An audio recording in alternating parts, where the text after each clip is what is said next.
This is the world where elements of virtual reality have merged with reality. Numerous individuals have gained new professions and skills. Consequently, countless dungeons, ruins, and even mysterious realms have emerged, and within them, monsters existed. In turns, people can enter these places to gain experiences and equipment. However, despite the countless species of creatures, none come close to the existence of dragons. They are mysterious and rare, but primarily as powerful as deities. In the realm of dragons of the third school, someone knocks on the board, indicating that orientation for the awakening day is about to begin. The teacher warns that this will affect not only their entrance to university, but also all future success. Although the outcome of the ceremony is determined by luck, everyone there must have confidence. Basically, it's telling them to be a bunch of deluded individuals. In the background, we see a rather emo-looking guy, so we already know he's probably the protagonist. In front of him is the paper to fill out the aptitude test. He's excited. The day has finally arrived. His name is Lu Fan, a person who was transmigrated to this world 3 years ago. After some time in this world, he discovered that there are 3 types of classes here. There are combat classes such as warriors, mages, and archers.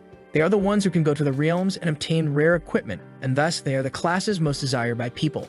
Then there are professions like enchanters and alchemists, those who make life easier for explorers and assist them in some way. And finally, there are classes like cooks and miners, which comprise the majority of people and can only survive on the minimum wage they receive. His aunt named Han Ki has been supporting him in school, sustaining them both with a bread shop. She takes care of him without worrying about herself, even though she is only 8 years older. To survive in this world and help his aunt, he needs to awaken a combat profession. Suddenly, the teacher receives a call and informs the class that he has received information that the awakening platform is available, and they are going there now, and everyone is excited.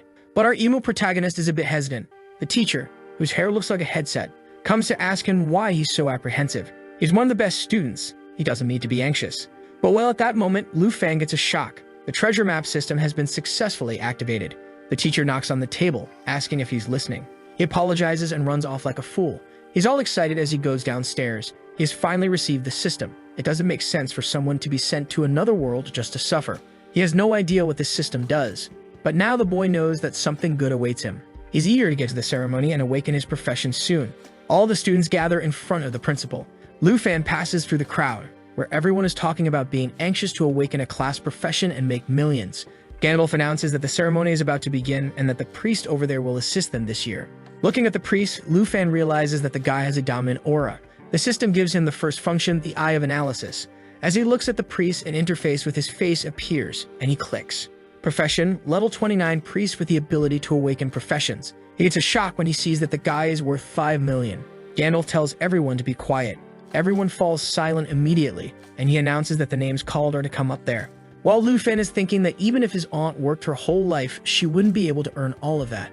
The first name called is Zhang Tao, and people seem to recognize him as one of the best students. With colorful hair and 2 meters tall, we know he's going to be trouble for our protagonist.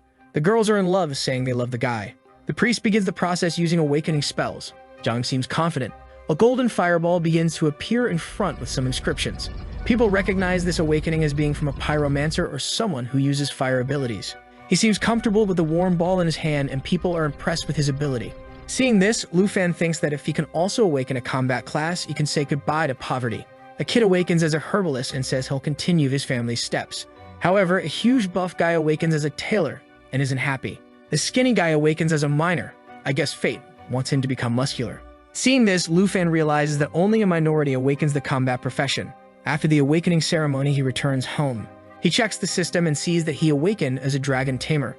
Opinions were divided on this class since it's very difficult to tame a dragon. It's a strong class, but difficult to take advantage of. It's already extremely rare to encounter a dragon, let alone tame one. Gandalf told Lu Fan that he didn't need to worry. It was a difficult class, but it had infinite potential. Maybe he could find a dragon subspecies like a lizard, but Lu Fan knew the only way for him to be strong with this profession was with a dragon. Otherwise, it made no sense. The subspecies were just ferocious lizards, nothing compared to a true dragon. In the last 800 years of Dragon Kingdom history, some tamers have appeared, but someone who truly tamed a dragon never existed. No matter how strong a human is in front of a dragon, they are nothing but ants. Lu Fan knows that dreaming of taming a true dragon is too distant a dream. The worst part is that without a tamed dragon, he can't evolve or awaken his abilities. He has been working so hard to provide a better life for his aunt, but now with this class, it won't be so easy. He realizes he's in front of his house and hadn't even noticed that the way passed because he's so worried. He hesitates a bit at the door and enters, greeting his aunt, who obviously is a delight with the food she makes. She makes warm little bread rolls and throws two to our protagonist. She grabs his hand, saying she's sure today was the most fantastic day of his life. Sitting at the table, she asks what profession he awakened. Poor aunt doesn't know that, in fact, there's a failure in front of her. He didn't even get to say anything when she already says it's okay if it's not a combat profession. She was actually worried he would go out to fight every day, but he yells that's not the case. In fact, he managed to become a dragon tamer. The only problem is that he doesn't do anything without a dragon. She smiles and tells him it doesn't matter if he's a dragon tamer without a dragon. It shows how strong he is. She puts his head back on the warm and delicious bread rolls and says that if he goes to school, she'll keep supporting him. And if he doesn't want to, he can stay here in the aunt's shop taking care of her warm little bread rolls, with her. The protagonist feels a bit embarrassed and she tells him not to worry and eat quickly before it gets cold. Sometime later, he collapses on the bed. Remembering her hand full of wounds from cooking so much to support them both, he realizes he won't be able to get them out of this bad life. He hits the bed in anger. Damn it, why did it have to be such a good and bad profession at the same time? Suddenly, the system appears. Congratulations, you received the treasure of the first day. He gets scared because it shows that the treasure will be a divine level item. He remembers that the system's function was to help find treasure. So he clicks and the system shows. There will be beginner, intermediate, advanced, divine treasures, and by combining 3 maps of the same level, he can receive a map for the rarest treasure possible. Every day you will receive a treasure map corresponding to his profession. The profession he has is the worst of the rare ones, but it can be the best of all as long as he can take advantage of this system. This first map he receives, strangely, is of divine ranking. In other words, maybe this is his chance to change everything. He can't give up now and stay at the bottom of society. He has to go wherever it is. The map shows the location of the treasure on Mount Shibusen, a region from level 10 to 20. He knows it's not far from the city of Yangai. If he catches the last subway, he can get there by tomorrow. So the night passes, and the most dangerous aunt of all stories wakes up, as always very healthy. She sees there's a letter on the table and realizes Lu Fan has left. He's already on the bus, and he told her not to worry that he's headed to Mount Shibusen. This might be his only chance to change his fate as a dragon tamer. She doesn't need to worry. He'll be back soon, ensuring they have a good life. Our protagonist arrives at the mountain, and suddenly someone bumps into him. A 16-meter buff guy and a girl with pink hair say hello. Another person touches his shoulder. A not-so-suspicious old man asks if he wants to go with them. Lu Fan says no. He knows very well. These guys are dungeon bandits. And the girl with pink hair says he's cute and should go with her to do some sticky and warm things. Lu Fan knows these guys must be stealing materials from everyone who arrives in this place, so dealing with him will be too easy for them. Lu Fan prepares himself, knowing something bad is coming. Once again, the guys ask if he wants to go with them. Lu Fan turns around, saying he already said no, he's fine. The old man says he doesn't understand the rules of the wilderness, and that the dangers at night are greater than he imagines. Lu Fan knows that without any power, he can't get into any conflict, so he tells the guys he's a summoner, and if anything happens, he'll summon some creatures and be fine. The guys seem a bit impressed, and the old man says it seems they don't need to worry, so they leave. But the girl whispers in his ear that she's looking forward to meeting this handsome guy again in the dungeon, and blows him a kiss as she leaves. Lu Fan knows it's much more dangerous to be close to these guys than to be alone in the jungle. He opens the map, thinking he needs to get out of there quickly. The forest seems empty. He walks around looking from bush to bush, and he finds a creature that looks like a horse with a human face and horn. They are passive, but if they get angry, he'll be in trouble. He wanted to avoid this path, but he has no choice. So he walks calmly through everything, praying not to be attacked. He's sweating but confident he's almost there, when suddenly he steps on a toad, making a loud noise. The horned horses stare at him. He starts screaming and tries to run. Now he's screwed. He'll have to escape from this. He manages to jump to the side and the animals pass, and he sees that the toad he stepped on is finished. But this made him realize that he can't even deal with such a simple creature right now. If he misses the map's opportunity, the destiny will be the same as the toad's. He sees on the map that it's showing he's on top of the location, and he gets excited when he realizes he really made it to the place. In front of 2 stone pillars with a red light, he enters to see what it is. And obviously, it's the only thing that can change the fate of a dragon tamer. A black dragon egg. He realizes it's cracking, which means it's about to hatch, but then he causes enough damage at once. With no abilities, he'll have difficulty dealing with this. The fox is attacking him while he's thinking the only way out is for the egg to hatch. Because of this distraction, he gets a cut on his arm. He knows the fox, now that it's stolen his blood, will use an ability. It attacks again, and he uses the blade to defend, almost breaking it. However, now it's coming at him with the other claw, and he has nothing to do. To dodge, he throws himself backward and finds an opening. With the bent blade, he manages to stab it into the ground, receiving 120 experience for killing the fox. The boy is exhausted but has really dealt with it. Suddenly, he hears a voice saying it's impressive that he killed that. It's the group from before, and the old man says he's an amazing kid. Lufen asks why they're following him since he said he didn't want to join the group. The girl and the old man say they know very well he lied to them and he's not the summoner. Lufen hesitates and kicks the fox, saying if they want it, they can have it. The fox falls at the old man's feet, who smiles, picks it up by the tail, and says it's only worth 80 coins. What they want isn't that, they're staring at the dragon egg. Lufen is startled, and now he's screwed. It's his only chance to change his life. Before he can move, the giant and the girl are already face to face with him. He takes a punch and ends up dropping the blade, being dragged across the ground.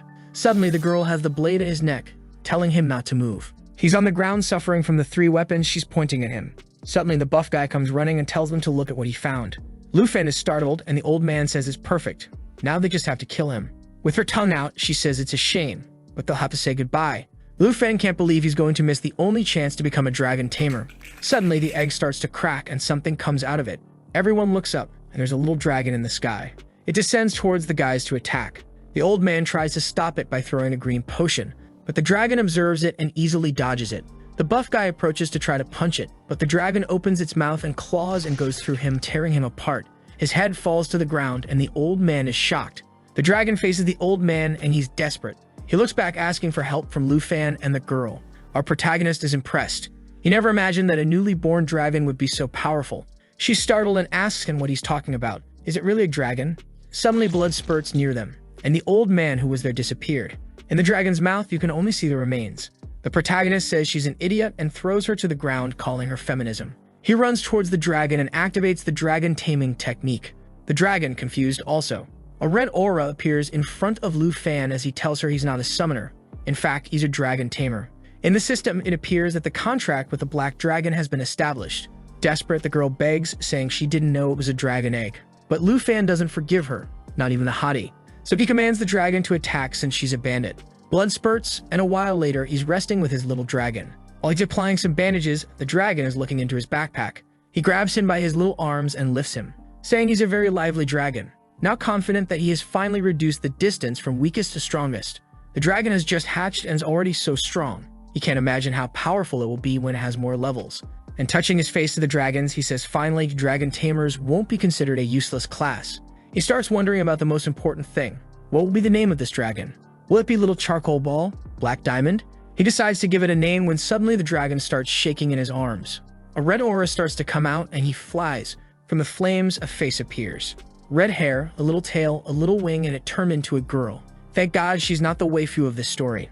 Otherwise, the police will knock on everyone's door in this video. Lufen is impressed that she has a human form. She shakes her head there, saying obviously yes. In his system, it appears that the dragon has a foreign contract. While he observes the information, she's eating dirt, clearly not right in the head. He receives some skills like, for example, a buff for the dragon and a claw strike. Her attributes at level 1 are much higher than some humans at level 20. Not to mention that the power of the bloodline doubles his stats just for making the contract. This is proof of the strength of dragons, truly one of the strongest classes. Observing her, he realizes that even though she now has a human form, she still acts like a complete dragon, and he's wondering what name to give. He says since she was born just before dawn, her name will be Shio. Petting her, he thinks that this was dangerous but well worth it. Now it's time to hunt to fill her belly. Now that he's received this opportunity, he has to strengthen himself to the maximum until university starts. With her by his side, the dream of entering the best educational institution became possible. They were walking when they noticed something. Upon looking, they noticed a herd coming. It was a group of hyenas without level, and Lufen knew it was much more dangerous than that gray fox. Suddenly, smoke rises and Shio goes to the skies. He realizes she wants to take the lead, and if that's the case, this mountain is no longer a danger to him. She jumps, filling her belly with air, and throws a barrage of fire and experience rains for the two. With one of her abilities, he gained a level and she gained 2. The boy is impressed with the sweep he made. He then tells her it's not even worth wasting time with these little things. While he keeps gaining experience, he's looking at a cave saying there's something waiting for them. A paw hits the ground and 3 lion heads appear. With the most original name of all, this is a 3-headed lion, a level 25 boss. Lufen knows that normally a giant group would be needed to hunt this, but now that he's with Shio, there's no need to fear. The lion suddenly roars, increasing his power. It starts to cast a fireball spell that takes some time to activate. Lufen warns Shio they need to interrupt this skill. She activates a power of flames around her while Lufen is advancing. Seeing all this madness coming, the lion is even afraid. Lufen is already on top of Shio, who is turned back into a dragon form, and uses a jaw attack to bite his head. With this, they interrupt the skill, and Lufen takes advantage to attack, giving a precise blow right on top of the head. With that, the lion falls to the ground.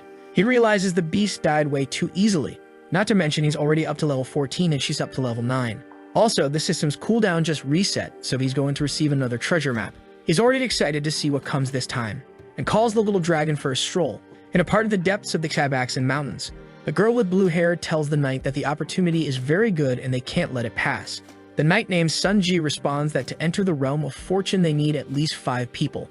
The girl named Kai, who has the profession of Heart's Bandit, says that even with her agility this journey will take a day. However, the girl carrying a staff explains that these realms appear once every 24 hours and are extremely rare. She is Kinshu and her profession is a mystery. Sunji tells her not to worry, with so much skill she will get into a good college and receive many resources. But suddenly he hears something and the 3 turn around. It's Luffy saying they don't need to be scared, he's just passing by. Sunji sees in his clothes and says that an adventurer of that level shouldn't be there, it's dangerous. But Kin-Kyu touches the knight's hand, talks to Luffy, introducing herself and making an offer. She invites him to join the group to enter the fruitful realm without even needing to do anything and still receive 100,000 coins at the end. Luffy seems to recognize this name of the fruitful realm and asks if she really will give 100,000 coins. She says yes, and that he doesn't need to worry. The only thing they want is a few more people to close the group. They are already 4 people, meaning that Knight, who wasn't introduced, is garbage and will die. And Sunji tells him to come quickly. But Luffy says he's not interested in money, but in participating as a member. The 3 turn somewhat startled. The Heart's Bandit asks if he really wants to compete based on performance, meaning whoever does more gets more items. And Luffy agrees. Kin-Chu knows they are level 20 and this boy seems very weak. What's he going to do? He'll end up with nothing. But since they need him, she accepts and says it'll be very good to cooperate.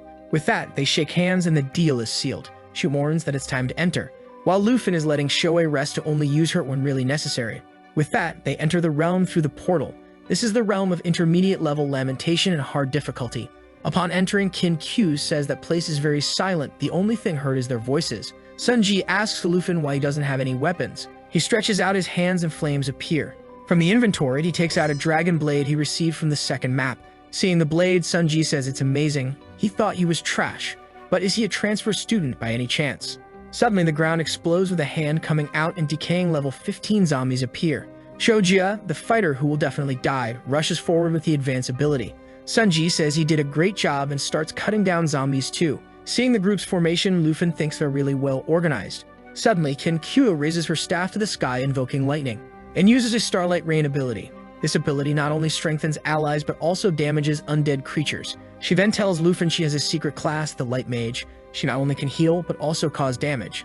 Suddenly the ground trembles and Luffy knows some kind of elite boss is going to appear.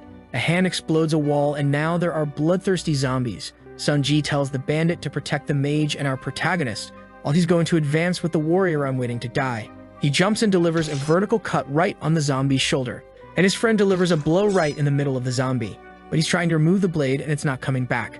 The creature's flesh is holding the blade. These creatures can drain the life of anyone they damage with the poison they have. What we were all waiting for is finally going to happen, and this guy whose name I don't even know is going to die. Sunji ends up having to let go of his blade too, which gets stuck in the zombie's shoulder. He pushes the extra to the extra, warning the bandit to help in the front line. But Luffy says it's not necessary. Already with the blade in hand and red eye, he says he'll handle it. The zombie is coming towards Luffy and Sunji is going to try to save him. But he takes a look and drives the dragon blade right into the zombie's chest. They are startled and Luffy is cutting everyone. No one there believes it and Kin is blushing. The poor knight doesn't even know what to say. Luffy hands back the sword, saying they can now move forward. Sunji wants to know his level. It's impossible for someone who just awakened to be so strong. The protagonist says he's a level 14 student who came here to take the big exam. There's no reason for him to lie. Healing the guy, Kin-Kyu says then they are the same age, while thinking that the level 14 boy is stronger than the level 28 knight. But suddenly a bloody zombie appears next to her. The bandit goes in to steal a heart and shoot an arrow, but suddenly Luffy passes by her side and stabs the zombie in the chest. He pulls out the blade and the creature is all destroyed on the wall, warning that now the creatures will only get stronger and stronger. He's going to walk in the front line, and does anyone have a problem with that? Everyone is silent and doesn't even know what to respond. Kin-Kyu smiles, saying it's fine. She counts on him and the knight in the front line while she helps the others. Our boy says she can call him Luffy. And now let's go deeper. The group is trailing behind him, and it seems they've heard about a certain dragon Tamer who recently appeared. However, Kin-Kyu is confused because the dragon Tamer class was supposed to be the weakest. Another bloody zombie falls to the ground. They have arrived at the central village.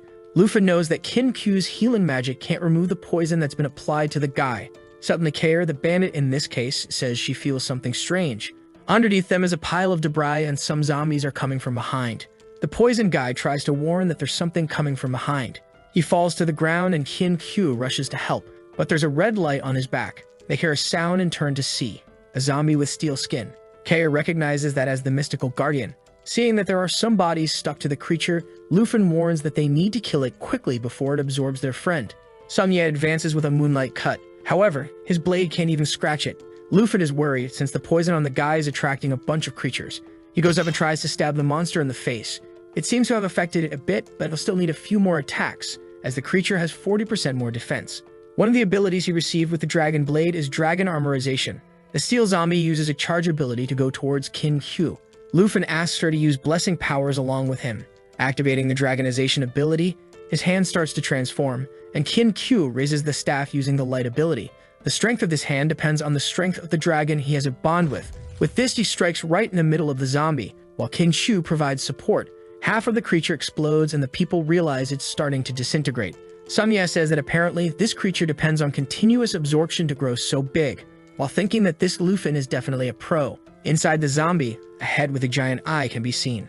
Kin Q recognizes that as the main body and Luffy advances, he jumps towards the monster and delivers a fiery blow right in its face. The flesh disintegrates and an explosion occurs on its back, and the boy looks all stylish. Now the gothic girl is all impressed that the realm's guardian was truly defeated, while Kin Q can't believe he really defeated a level 20 boss. From the monster, a treasure chest appears. Kin Q approaches the chest, saying they'll follow the rules and apologizes for earlier. They didn't know he was so strong. Samye also says he's really strong and could have come here alone. He then opens the chest. Luffy is curious about what's inside. A strength potion, some antidotes for the poison, and a good quality bracelet that provides strength and resistance. Samye comments that this chest is very mediocre. Luffy agrees it should have been much better for a realm like this. Kin Q hands him the best item, the bracelet, since he did more than everyone else. He equips it, receiving new stats. While she's thinking, the portal still hasn't appeared. The bandit says they need to look around then. Luffy then notices something and tells them to pay attention. In his system, it shows that Zombie wasn't the final boss of this place. Sunye is startled, asking if he found something, and Kin Qiu points in a direction, saying she feels dark energy. In front of a lake, she says it's close. They say they believe her since she's a light mage. There seems to be something under the water, and upon sensing their presence, eyes appear around tentacles. Luffy realizes something is coming, and several hands emerge from the water. It's a creature of which the system has no information. Sunye recognizes immediately that it's probably the final boss. The creature is attacking, and he tells everyone to get on its back as he will protect them. The attack hits him, and he seems to resist a bit. Very little because he's already fallen to the ground, beaten up. And now the tentacles are eyeing Kin Q. I just hope the work doesn't change genders. She's protecting herself there, and Luffy advances towards the hand, which is promptly cut off. The boy is very cool and manages to save her, obviously leaving her all flushed, still sliding on the ground. Kair asks if she's okay, but before she can respond, a monster is now on their backs. They turn around to try to understand what it is, and in the midst of the massive tentacles, there's a woman with long hair. The monster is a level 25 morning specter with difficulty. At that moment, they recognize it as the true final boss. Sangye once again asks them to stay behind while he tries to defend. The hand is coming to attack, and he tells everyone to move back immediately. While he defends against the creature, he tells Luffy to keep up the offense. Luffy advances, thinking that only he can deal with this since everyone else is struggling to defend themselves. Seeing the woman in the middle, he's sure that hitting her is the only way to kill this creature, but suddenly she screams. The ability she emits reduces everyone's stats by 20%. She slams a tentacle on the ground, and Luffy manages to dodge. He takes advantage of it to land with both feet and leaps towards her. The monster seems startled, and Kin Tu warns him to watch out for the chains. Suddenly, he's whipped by them, and the monster screams that they're grouped, sending an attack their way. The guy who was lying on the ground just 10 seconds ago gets up and defends, while a hand is going towards Luffy. Suddenly, an arrow hits right in the middle of the hand, and he realizes that even though they're struggling, the group is still trying to help him. He grabs one of the chains and uses it as a foothold to launch himself towards the creature, and he cuts through all the tentacles that were hindering them. As a result, the monster writhes in agony and uses the whip with the chain again.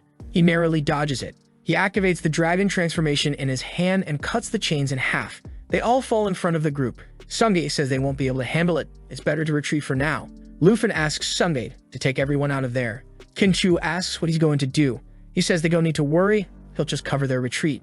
Kair tells them to go quickly, while Kim-Soo thinks they're not able to help at all. Lufin is opening a giant red portal beside him. The monster screams in his direction, but now the boy is confident, saying she can come out now. The hand that was about to touch him gets bitten by Shio. The group looks back, startled, and here comes the black dragon fighting the boss. They can't believe a child actually summoned a giant dragon, which is easily cutting through the boss's hands. The boss is writhing in pain and tries to send a chain attack, but Shio easily passes through it, cutting the chains and the boss, which falls into the water without having done anything. The group is in disbelief that he killed a boss so quickly, while Kim-Soo realizes he really is the rumored guy, the dragon tamer Lufin. 300 years ago, someone says she was born there and was raised under the church's protection to avoid any kind of danger, until the plague destroyed everything. Bodies piled up in the lakes with not enough graves. She desperately wanted to save everyone, so she prayed every day. But in the end, she became a hot goth, a cruel witch of darkness. She couldn't save the people, so she summoned the spirits of the dead so people could say goodbye.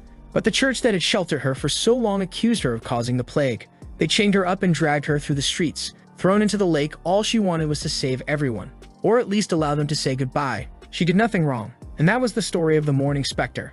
While the group wonders how Lufin can summon a dragon, he's asking when they're going to leave that realm. But the portal hasn't opened yet, so that means the boss hasn't died yet. The lake starts to bubble, and suddenly an explosion occurs, sending a wave towards everyone, with a monster appearing in the middle of it, evolving from a mourning specter to a vengeful specter, which not only gave her new abilities but also greatly increased her stats. The soft-hearted bandit was trembling, unable to believe it, and the boss mourned that no one would escape from there and launched a water attack.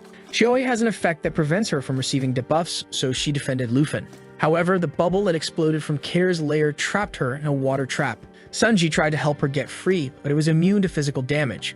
Trapped, she apologized to Kim-Kyu, who said it was okay.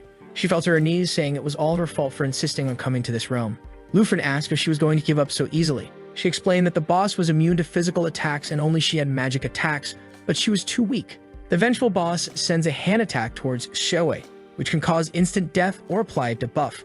Due to immunity, nothing happens, and Lufin warns that his dragon can handle it. Kair says that even though he's a dragon tamer, the level difference is still too great. The boss was preparing to attack again when Lufin said that dragons are incomparable. Shio easily nullified all the effects the boss applied, and her stats increased when Lufin activated the dragon's inspiration. And immediately after, he activated the lava flame. The barrage of fire hit the boss's face, causing it to melt in front of them. No one could believe what was happening as the boss was falling apart. Suddenly, she exploded, emanating an aura that would awaken all the bodies within that realm. A chest appeared, and Shio's and Lufin's levels increased. Sunji got excited, saying he could finally see the portal, but behind them, several creatures were rising. Suddenly, Shio flew past them, and with a flame attack, she swept the entire field. They recognized her as the giant dragon, and Lufin said her name was Shio, and these monsters were nothing but toys to her. And he turns around, saying it's better to worry about the rewards. He says that according to the rules, he will choose first and asks if anyone objects, and obviously, no one says anything. So he opens the chest, which emits a light. Inside, there's an excellent quality sacred light staff, a twilight cloak also of excellent quality, a mourning ring of rare quality, and what Lufin chose was a class change scroll. It allows someone without a hidden class to have a chance to advance to a higher class. Kim-Soo said it didn't make sense. That wasn't the best item he could take. He could take the rest for himself. But Lufin said it was okay. This is the item he wants, and these equipment items suit them more. She goes to the chest all greedy, saying that if it weren't for him, they would have died. And because of that, she offers him the ring. Lufin says if that's the case, he'll accept it then. And with that, the group is ready to return. While Kim-Soo wonders what other secrets he holds. 4 hours later, he returned home, and this auntie came to be cute, throwing bread at his face. He told her to wait a little longer. He's still dirty and needs to take a shower. But suddenly, she started crying, saying she was worried and hugged the boy. He apologizes for leaving only a note, and says it won't happen again. He pets her all sweetly, telling her to stop crying. This aunt is a dangerous national wish that. I've seen less passionate couples than those two. She pets Shio, saying she's impressed that this cute girl really is a dragon. Lufin wants to give the scroll to his aunt while she's petting Shio. He says that if she gets a better profession, she won't need to keep the store anymore. But she says it's too valuable and doesn't want to accept it. Why doesn't he sell it for money? But he shows the boy's bank account, which is already becoming a millionaire, saying he doesn't need that. She asks him to explain where he got it, and he says it was all a reward from the dungeon he participated in. He hands the scroll to her and tells her to make good use of it. When she opens it, it starts to emit a blue aura and her hair starts to float. Guys, this scroll activates a lot of nice things. He asks if she felt anything. She says it worked and her class has advanced to chef with enchantments. Sometime later, Shio gorged herself on all the little bread rolls. That night, Q was questioned by someone about the boy who was the dragon tamer. She explained that due to her recklessness, almost everyone died. It was lucky he was there and saved them. The blonde guy asked if she didn't tell anyone about the dragon. She said she didn't tell anyone because she promised him she wouldn't tell anyone except the Kim family. The guy's name was Kim Shanghai, and he said she did a good job. Since it's dangerous for people to know that information, she calls him dad and says he saved everyone. What's he thinking of doing? Is he not thinking of getting that dragon? Dad laughs, saying he's not that kind of person and she should worry about how she's going to thank him. She says she gave him 100,000, but she doesn't think it was enough, and her dad tells her to give him a purple card. Chu asks if her dad doesn't want to go since he's so curious about him. Dad says it would really be good to meet the dragon tamer, but he has something to do tomorrow morning. The princess of the Taiji kingdom is going to study in the city of Zhengai. Of course, there had to be a princess in a Chinese work. They just arrived in the city and were hungry. So they went to the aunt who has the biggest bread rolls in town. The aunt came to greet them and said they were closed today. The princess said it was strange. She thought it was around here. When the aunt asked who they were, she was thrown to the ground. Let's join forces and kill this guy who hit the aunt. The princess asked her if she knew someone named Lufin. The protagonist came down the stairs asking if they were looking for him. But he was shocked when he saw that scene. His aunt had been beaten, and the princess was saying it stank there. Lufin went to talk to his aunt asking if she was okay, and the princess said she came to see him. Lufin turned around and asked who they were. The guys introduced themselves as Princess Jinzu and the guy as Kwai Hante. She said she had an incredible opportunity for him. Lufin was curious about this opportunity. She said that being a dragon tamer must be difficult. He was shocked when they opened the briefcase with a dragon egg, and she said that if he accepted the terms, it would be his. She asked what he thought and said the conditions were simple. He would only have to be her absolute slave and never disobey any order. Thank God we don't have to worry about the FBI because he'll probably beat her. Confidently, she says that this is the reward she received and it's the only dragon egg in the world. She asks why he isn't responding. He must be impressed with this incredible dragon egg. However, our protagonist is a bit disappointed. Compared to Xiu's egg, this one is very weak. With a look of dissatisfaction, he says that indeed the attributes seem interesting. The princess thinks he's an idiot who doesn't know how important a dragon egg is to a dragon tamer, while Lufin tells his aunt not to worry as he'll handle them. Jinzu says that without the dragon egg, he'll be useless. He should be excited about this news. Lufin says it's really amazing, but he refuses, disappointing the girl. Jinzu says he's refusing the chance to become her slave and still make history as a dragon tamer. Funny that she spoke as if the first part were a great opportunity. Lufin says that if that's all she's there for, she can leave because he's not interested in being anyone's servant. Kwai Hante gets angry, saying he's being disrespectful to the princess who came there. Lufin laughs, saying that being someone's slave is ridiculous. Suddenly, Jinzu points and says it's up to her knight to teach the kid a lesson. The aunt steps in front, telling them not to get angry and stop it. But the knight slaps her on the cheek. Good heavens, we're going to kill this guy. She falls to the ground with flushed cheeks, and Lufin goes to help her. Queen Hante says he deserves it for offending the princess and moves to punch the protagonist in the back of the neck. However, he suddenly summons the dragon blade and warns that if he hurts his family, he'll die there. The aunt tells Lufin to stop being reckless, and Jinzu tells the guy to attack him again and stop hesitating. Lufin calls for the princess and slaps her back. Man, equal rights now. Let's spread them around. Queen Hante tries to attack him from behind at this moment, but Lufin manages to defend and throws his blade on the ground. Suddenly, the guy gave up the fight and went to help the princess, who's lying there. And he took another slap. The only one who hasn't been beaten up so far is the protagonist. Jinzu yells at him, saying he's trash. Does she seem fine? He should kill the dragon tamer now. Shio is sleeping peacefully in bed while his phone is ringing. Chu is calling, walking through the city, and guys, I didn't know she was so strong. A really promising mage. Suddenly, an explosion happens beside her. It's Hante being thrown and bleeding. Jinzu told everyone to get out of the way and stop staring. Hante apologized, saying the kid had too many attributes and he won't be able to handle it. She says it's okay then, this princess will help him. And she begins to cast a black magic spell. Lufin recognizes that magic as the opposite of Q's. All beautiful and curvy, she's approaching. The dark power surrounds Hante's body. Both of them are surprised and he turns into a level 30 horseman. Jinzu has the power of a spirit witch. Lufin realizes the guy has become a monster. Q steps in front of him saying she'll help. Hante jumps to crush them both and the protagonist asks Q to take care of his aunt. He narrowly avoids the attack. Lufin knows he'll have to use his dragon abilities to deal with this now. Jinzu tells the knight to kill the kid and that'll ease her anger. Hante is confident, but Shio is coming to help. Already beginning a dragon transformation, startling Jinzu. And in the middle of the city, she turns into a black dragon.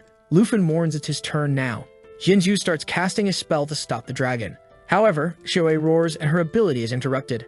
Under her paw, Hante is already crushed. She tosses him aside and Jinju can't believe it. On the ground, he apologizes, saying it's impossible to win this. Lufin approaches and asks her if she was the one going to kill him. Desperate, she says he did something very wrong. She killed his knight and he has no idea what will happen. He'll become the enemy of the Taiki kingdom. Lufin asks if she's really trying to scare him, especially since she came here to hurt his family. Shio starts to conjure a fireball and he says he doesn't care if she's a princess. Even if she were a goddess, she would have to pay with interest. That's what happens to those who hit the aunt of the worn bread. However, from the sky, someone on a griffin shouts for him to stop. It's Kinku's father, and she tells him to be careful. Shio looks in his direction with the fireball. Lufin tells her to stop and cuts Jinzu's staff, while the griffin is passing by Shio, who's just giving a glance. The guy descends from the griffin and tells Lufin to hide the dragon since many people are watching. From the back, Kinku tells him to obey her father already, so Lufin orders Shio to untransform, turning back into a little dragon. While Kinku is calling the protagonist, her father goes to talk to the princess. Talking to his aunt, they hope her father can handle the situation. But Lufin already knows things won't be so easy. Shanhai says it's the first time he's seen the protagonist and he's already causing trouble. Our protagonist apologizes, saying it wasn't his intention. The aunt asks Shanhai if he managed to resolve the situation. Shanhai explains it will be complicated since her family not only has numerous businesses, but also holds a high position in this kingdom. Lufin says he doesn't care how powerful she is. He won't compromise his dignity because of a dragon egg. Shanhai says he's a good boy with integrity. He doesn't need to worry because they have a way to protect him. However, he can't do it alone, so he has a condition. Everyone seems curious and Lufin asks what condition it is. Shanhai warns that he'll have to become the champion of the Southern Province in the Grand Exam while Shanhai delays the princess as much as possible. Kinfu says it's very difficult with all the best students from the entire Southern Province, but Shanhai warns once again that he'll only protect him if he achieves that title. Determined, Lufin says he accepts the condition. Meanwhile, in the hospital, Jinju is walking around desperately asking why that guy hasn't died yet, and says to pass the order to the family to kill him. The next day was the Grand Exam and everyone there was talking about the items and abilities they had. But everyone was stunned when Lufin showed up, but nobody there knew he already had a dragon, so they found it ridiculous that he had the courage to come there just to try to get into a university. Lufin thought he was too lazy to deal with all this nonsense. Gandalf appeared and told everyone to be quiet, and warned that the exam for the Southern Province was about to begin. Lufin is waiting to transform all the scrolls he's receiving into one of better quality, when suddenly someone asks if he's really going to participate in the Grand Exam. When he turns around, it's that teacher from the beginning who gives him a teleportation stone. The teacher says he believes in his determination, but he warns him to be careful because it's a place where people can die. Lufin knows that the points you earn in this exam are determined by the difficulty of the portal you enter, and he's aiming for first place. Someone calls him, and when he looks, it's Kinshu bringing another curvy girl named Xiaomin, and she's extremely strong. Blushing, she asks Lufin if he wants to team up with the two of them, but her friend doesn't seem to like it much. However, he apologizes, saying he'll participate alone this time and wishes them good luck. Sad, Kinshu also wishes him good luck. While she thinks that with the strength he has, she would only be a hindrance. Her friend wants to know why she wanted to team up with the person who is the weakest here. Kim Chu says she doesn't know anything and for sure this year he will be the strongest in the south. So Lufin stepped through a portal. All the students were gathered under a dark sky where the exam would begin. Gandalf appeared on the projector and said the places were divided into normal, difficult, terrifying, and nightmare, and they should use teleportation stones to enter. In the normal level, the creatures are just projections and you can't die. In the difficult level, monsters are real and you can use a teleportation stone to escape. The terrifying level gives 3 times more points, but it's extremely common for people to die, so it's not recommended to go alone. A guy named Hongwu says the top one this year is his. Showman recognizes him as one of the best in this province, and indeed he has a chance to be in the top one. The other students feel discouraged having to compete against him. In the observation room, people seem to believe that Hongwu is indeed the most formidable student of the year. The bald guy says he's also keeping an eye on Miss Kim Hugh. She seems promising. Gandalf had high expectations for Lufin. It's a pity he awakened such a bad class. Kinku's father says he has a very promising person in mind, the dragon Tamer Lufin. Gandalf is incredulous upon hearing this name, and the guy beside him says the boy hasn't even entered yet. He'll probably give up this year. Besides, Hamu already has 3,000 points and is in the top one of the ranking. Gandalf says apparently he's not giving up but waiting for the highest level portal. The sky turns red and they can't believe he's planning to enter the nightmare difficulty alone. Lufin is smiling when the guys reveal that no one has ever entered the nightmare and come out unscathed, but he's teleported to the skies. Gandalf is trembling, saying the last person who entered the nightmare was 8 years ago, and he had a miserable death. The bald guy says it's ridiculous. Apparently, they didn't educate the boy properly, and you should know what happens to those who enter the nightmare. Confident, Shanghai says it's too early to draw conclusions, and they should just watch what happens. Gandalf is curious and asks Shanghai if he has so much confidence in the boy, while thinking it's impossible that he really achieved that. Lufin appears on the first floor of the nightmare difficulty. The fog is dense and can't see anything, but he feels there are at least 10 creatures. Some humanoid black wolves at level 10 appear and attack him. Lufin seems confident, saying that everything is just beginning now. A slash of his blade cuts through all the creatures, and with that, he completes the first floor, earning 990 points. The old bald guy is incredulous that he really won with just one attack. Gandalf asks if he really found a legendary dragon. Lufin still has to climb quite a bit in the ranking. Suddenly, a guy with a red briefcase enters the room. The old ones can't take their eyes off Lufin's performance. The guy in the suit shouts to everyone and introduces himself as someone who came to investigate from the city of Langu. He wants to know where the dragon tamer known as Lufin is. His name is Qiangxiang, and he's a level 57 swordsman. In the tower, several vines are cut, and Lufin is progressing smoothly. One of the maps he had made was with the treasure there, and he finally located it. In the midst of all the plants, he manages to locate a book of accelerated growth skills. When used, his pet gains double experience. Lufin realizes that this will obviously be perfect for Xiaoe. After all, he had noticed that she had difficulty leveling up, so this will help a lot. Qiangxiang is looking at the screen, saying that Lufin is in their school. They'd better interrupt this test now and call him here. Gandalf says the test is something very important for all students, and as the director there, he can deal with whatever problem the boy has. Qiangxiang then asks if he will deal with the punishment he deserves. The old man is curious, and Qianhai asks him what he means by the punishment the dragon boy did. Qiangxiang tears off his arm, telling him not to come closer. However, he should know that if he tries to keep protecting this boy, the whole Jin family will go against him.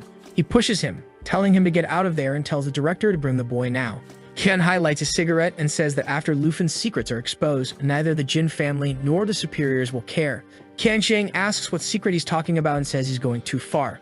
But Qianhai grabs his arm and warns him that if he wants to go that far, he accepts this punishment, while revealing a deep dependence on cigarettes since he doesn't even drop the thing in the middle of the mess. Qiangxiang warns that he'll report his actions to the Longdu superiors. Gandalf asks him to calm down, and Qiangxiang wants to know why so many people are defending this kid. Qianhai says they just need to watch, and soon they'll find out why the Jin family will become insignificant. Qiangxiang is startled when he realizes that the boy chose the nightmare difficulty. In the challenge, Lufin says he wanted to see how far he could get without Xiue's help, because with her passive, he has twice the stats of someone at level 15. But maybe it's a good idea to bring her along because then she also gains experience. The old ones are discussing because he defeated the creatures with one attack, when suddenly they hear a roar and Lufin summons Xiue. They can't believe it and strikes the wall, shattering everything. Qianhai says now everyone has seen the secret. He's the first dragon tamer in history to have a dragon. Gandalf is sweating, incredulous that he really managed to tame one. On the second floor, everything was burned, and he passed easily by cutting through. The guys say it's unbelievable. If this kid gets stronger alone, he'll be able to challenge an entire country. He's already on the 13th floor with 58,000 points. Easily, the duo is defeating everything and manages to complete another floor. Gandalf says it's not just the power of the dragon. The boy also seems to have incredible strength. He has at least over 100 points in each attribute. Qianhai asks Xiang if he really wants to challenge the boy. Luke responds, saying that now it's explained where he got so much confidence. And then he says to just send a video of Lufin's performance to that professor. Marcus Tu Jing. Lufin is already on the 20th floor of the nightmare. Some black knights seem to follow a busty monster as always, a level 15 creature called Black Sacrifice.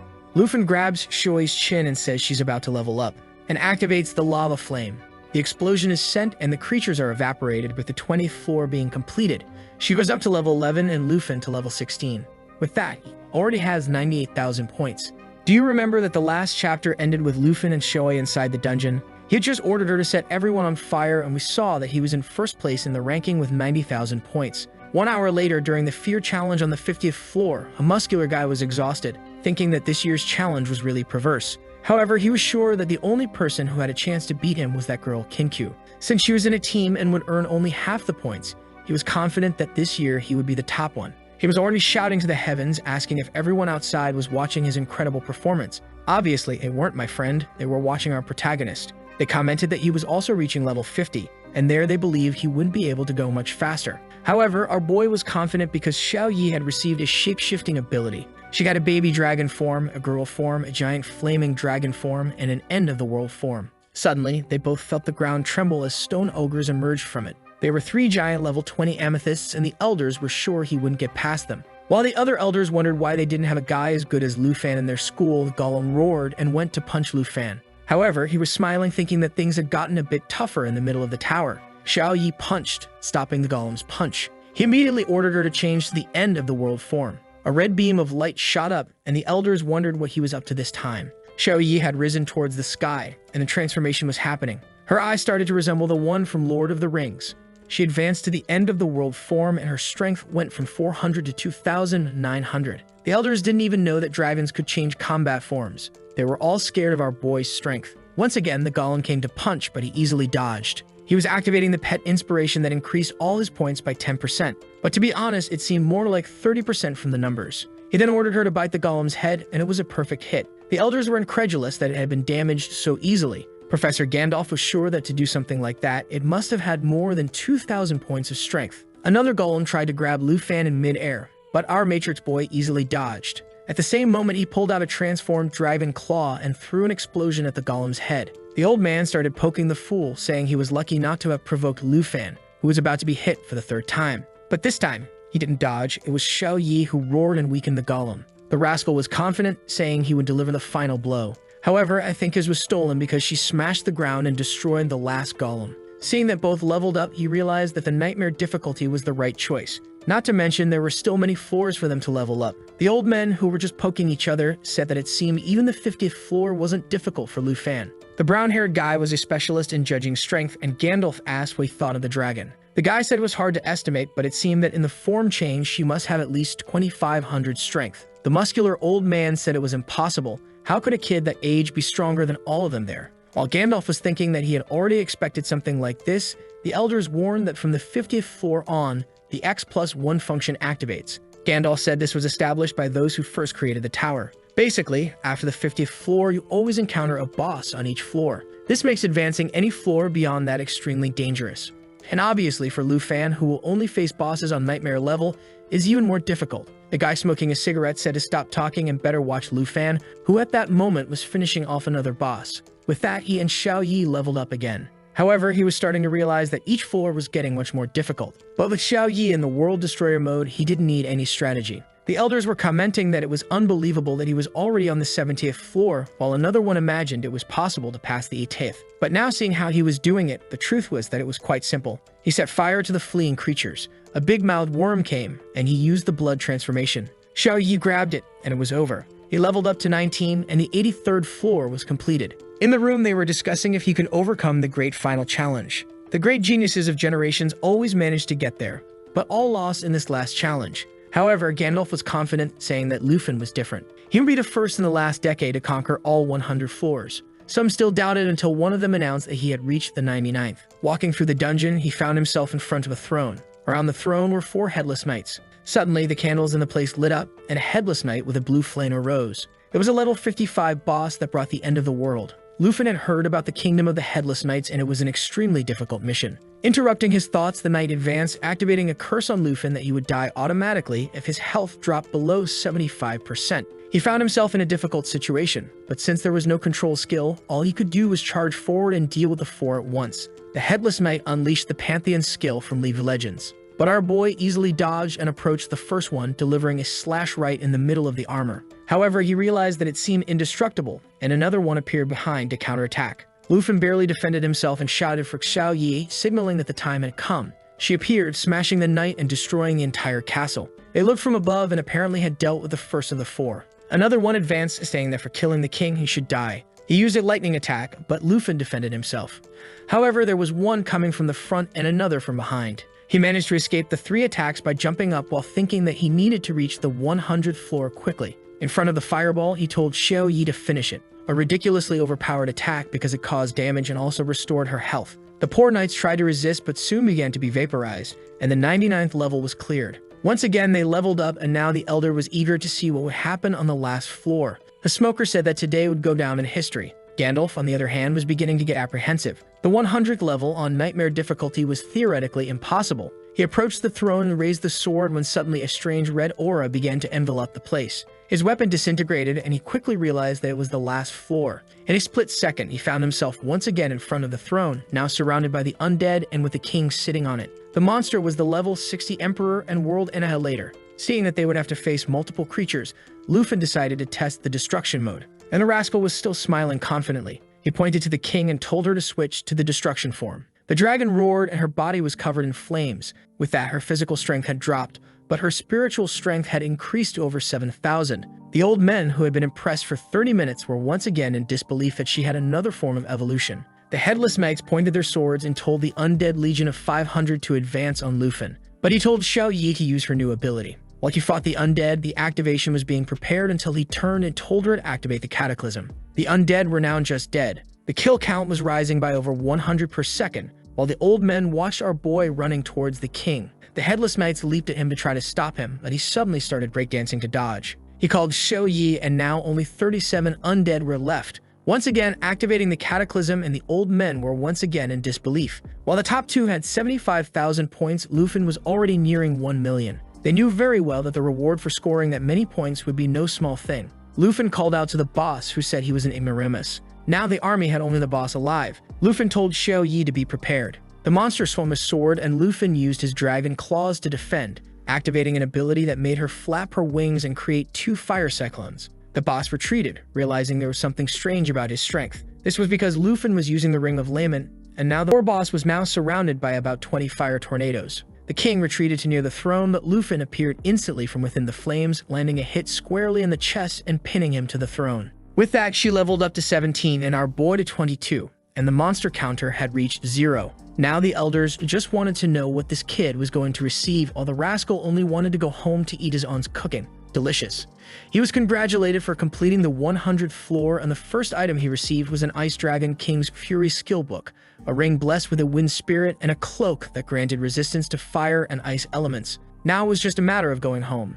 Exiting through the portal, he was eager to see what the results would be, until the elders came up to him, saying he was the pride of the school. While the elders scolded each other for doubting him, our boy was confused. Kin's father came immediately, saying that even knowing how strong he was still surprised. Luffy only mentioned that he had met the conditions he had asked for, meaning he shouldn't have any more problems with the princess of the Taiki kingdom. Shanghai replied that he could rest assured that it was resolved, and the man in the white hat overheard the conversation and left immediately. There, they were talking about how no one had broken the record for over 30 years. Meanwhile, in the Dragon Kingdom on the northern border in the level 60 region, a man was watching our boy's performance while drinking a bottle of wine. He looked like Reinhardt from Overwatch, but he was actually Marquis Tujing. Someone go to his head. 7 days later, it was the date for the announcement of the exam results. Everyone wanted to talk to our boy and his aunt. Shanghai appeared, and she replied that it was better to talk inside. The official announcement showed that Luffy was in first place, but the number of points was confidential. Shanghai then announced that the government had also sent some special rewards: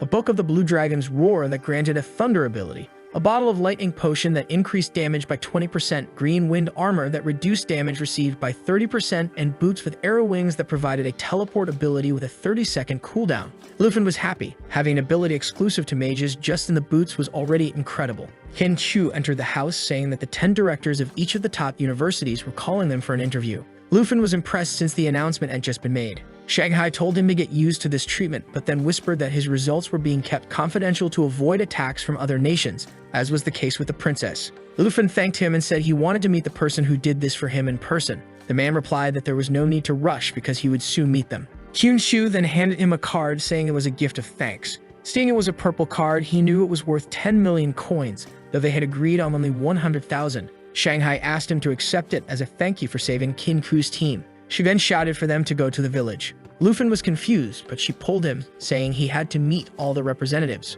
Meanwhile, in a nearby forest, Jinzu was asking Hong Tai what level the guy was at. He replied that he was at level 19 and the dragon at level 14. Smiling, she said that Tamers were really different. The dragon she once wanted to give to Luffy was now in the hands of another guy. The white-haired guy was named Chen Tianzi, and the boss in front of him advanced. He jumped and sent his dragon to advance. A tail strike made the creature fall, and he went to lance its chest. With that, the dragon leveled up to 15 and he to level 20. The princess praised his talent, and he responded, saying he hoped not to disappoint her. She informed Hong Tai that the dragon's lance would be given to the guide, who said it was fine. Chanzi thanked the princess, saying that with the dragon, the lance, and her buffs, he would defeat the guy who ranked top 1. Chanzing had scored 210,000 points and she estimated that Lufin had around 300,000. So with all these new items, he would surely win. Remembering the humiliation she endured, she ordered Qianzi to kill the protagonist and steal a black dragon. She pointed at him, saying he would become the strongest tamer in history. Qianzi replied for her not to worry, it would be an honor to serve as her knight forever.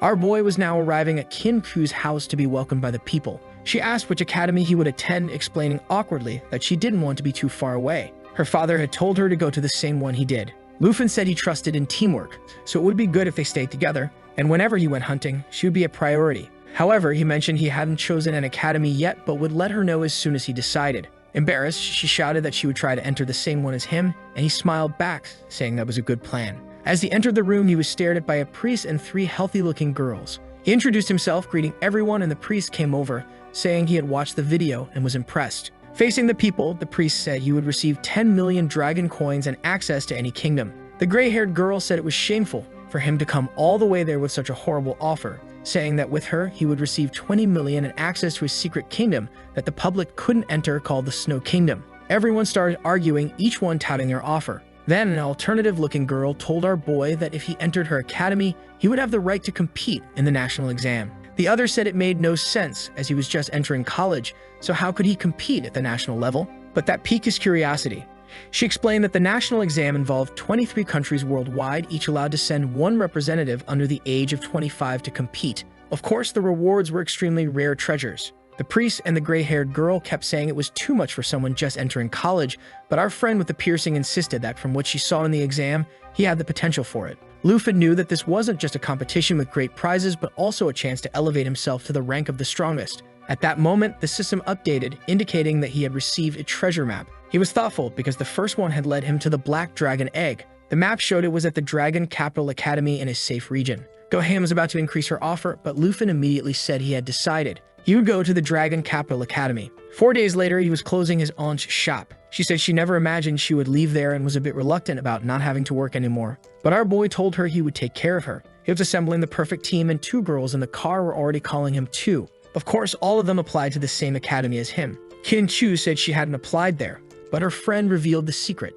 Lufin cared so much for his aunt that he even contacted Gohan to get her into the academy. It's the first time I've seen someone bring their aunt to the academy, considering how delicious her food is. I'd say he's smart. He'll always have good things to eat. Look how she thanks him, clinging to the boy and crying with joy. Everyone gets in the car, and before getting on the plane, our boy thinks about how he promised to give his aunt a better life. And he will. This is just the beginning. Sometime later, they are impressed by the Dragon Capital City until someone calls for the princess, and Lufin turns to see who it is, coming face to face with Jinju and her 2 lackeys. Hong Tai looks confused, and Lufin wants to know what they are doing there. Qianzi immediately wants to charge at our boy. Even the princess tells him to calm down because it's not time yet. The girls are all worried, wondering what the princess is doing there. At that moment, Gohan appears, saying both groups arrived together and tells them to come on. She says it's a coincidence that the 2 Dragon Tamers are the 1st and 2nd in the ranking. Lufin is shocked, not expecting someone with the same profession as him. Qianzi says he's been hearing a lot about him. Lufin turns to Gohan and says they can go see the school now. The princess responds that they prefer to explore the place alone. She then shows that the first-year students area has more than 30 villages, with the best ones obviously reserved for the highest-ranking ones. Lufin's village will be there, while Tianzi's will be at number 18. Our boy quickly realizes that Tianzi probably accepted the terms the princess offered him and thinks it's shameful for someone in the same profession to stoop so low. The girls then say they didn't make the top 30 and ask if they'll have to look at the dorms. Gohan replies that they will, but the aunt gives a soft squeeze and asks if they can't live with Lufin. Gohan says there's no rule against it as long as the person who owns the residence doesn't mind. The aunt asks if he isn't tired of eating her warm meals. Our boy responds that he isn't tired. He enjoys eating everything his aunt makes. She pulls the other 2 and says they'll be a perfect team and all live together. Seeing he has no choice, he invites them, saying it would be better for them to be close anyway. Qin Chu, from a forbidden angle, says it's okay, and her friend says that the houses will indeed be much better than the dorms. While the aunt talks to Qin Q, her friend comes up to our boy and says they'll only be living together. But don't get any ideas, she said as they stood in front of house number 2. The sister notified him that the treasure map was nearby. He turned to Gohan and asked who lived there. She said she only handled people from the southern region, so she didn't know very well. The only information was that it was a very dangerous goth girl. Man, Lufin is unstoppable. He immediately sent his aunt and friends to his house because he wanted to meet the neighbor. His aunt smiled and told him to take a gift to the new neighbor, but he replied that he was just going to meet her. His aunt thought Lufin had changed a lot. As soon as he heard it was a girl, he ran to meet her.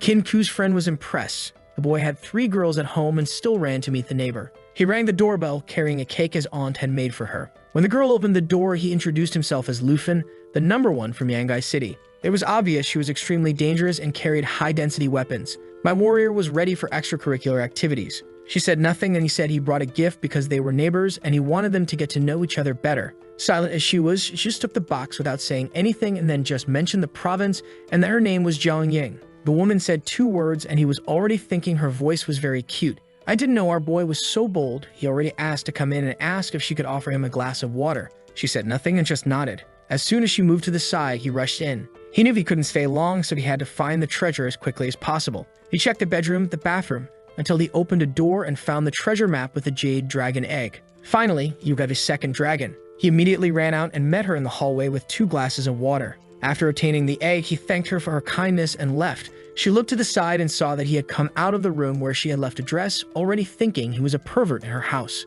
That night in village #1, Xiao Yi was observing the jade egg. He activated the incubation ability, and the egg began to crack. They both were anxious, and a small jade dragon with 2 little horns emerged from it. It seemed to be a support-type dragon, as it had various abilities to heal and apply buffs. Lufin seemed intrigued by the fact that it was a support dragon. The most impressive part was that it had a jade dragon lineage ability that doubled the abilities and extra points someone received for having a connection or being a dragon, in addition to 5,000% life recovery.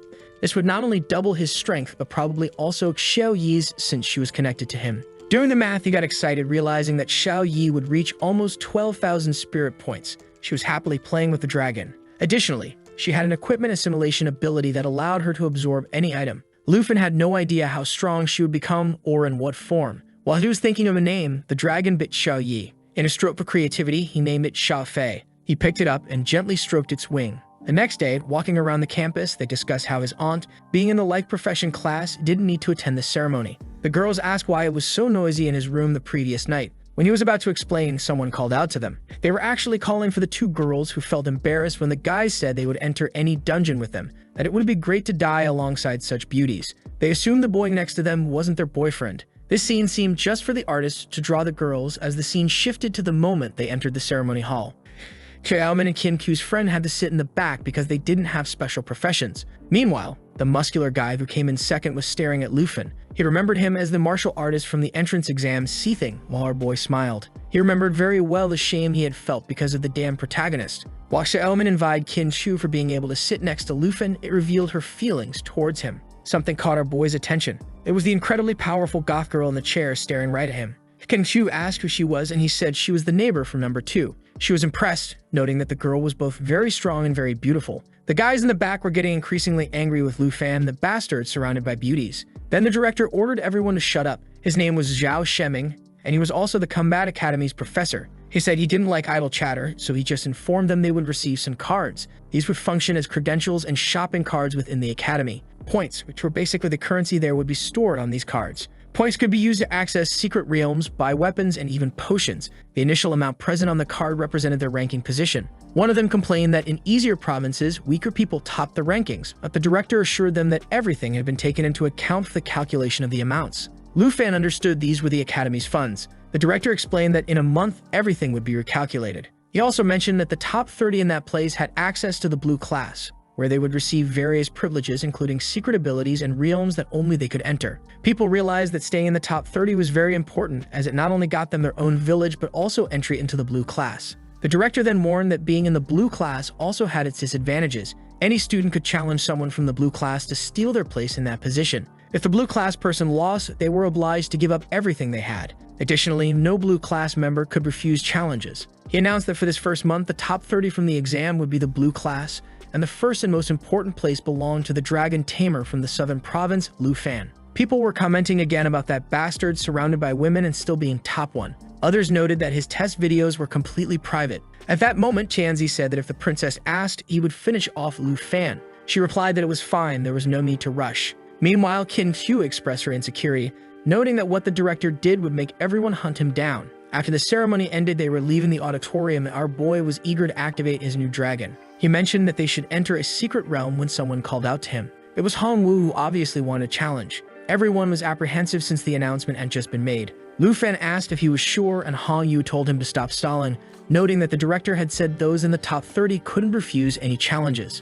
Hongwu thought our boy had passed by summoning various weak dragons. If that were the case, you could just take him out before the summons and win. With no choice, Lu Fan accepted and Hongwu placed 200 points on the bet, considering that being top 1 with 1.2 million and having received 13,200 points were significant for the guy. From the corner, the princess and her group were eager to see how Lu Fan would perform. Hongwu started the count from 1 to 3 while Xiaomin seemed insecure. Qin Shu told her to relax because she hadn't yet seen Lu Fan in action. The professors were also curious. As the count reached 1, Qin Q said now she would understand who Lu Fan was. Hongwu leaped towards him, activating a punch with accumulated Kai. Strangely, our boy vanished into thin air. The guy realized it was a teleportation ability from second-class mages, but the boy was a dragon tamer. Lu Fan appeared behind him and told him to come on, asking if that was all he could do. Hongwu concentrated energy into both hands, saying that he was asking to die and launch a series of palm attacks. But our boy advanced, dodging easily. The fool was confident, thinking that as long as the boy didn't summon a dragon, he would win. Suddenly, Lu Fan was about to kick him in the chest. He activated his shield, sure that someone with less than 280 points of strength couldn't break it. Of course, the shield was broken in the middle. Lu Fan said it was time to hit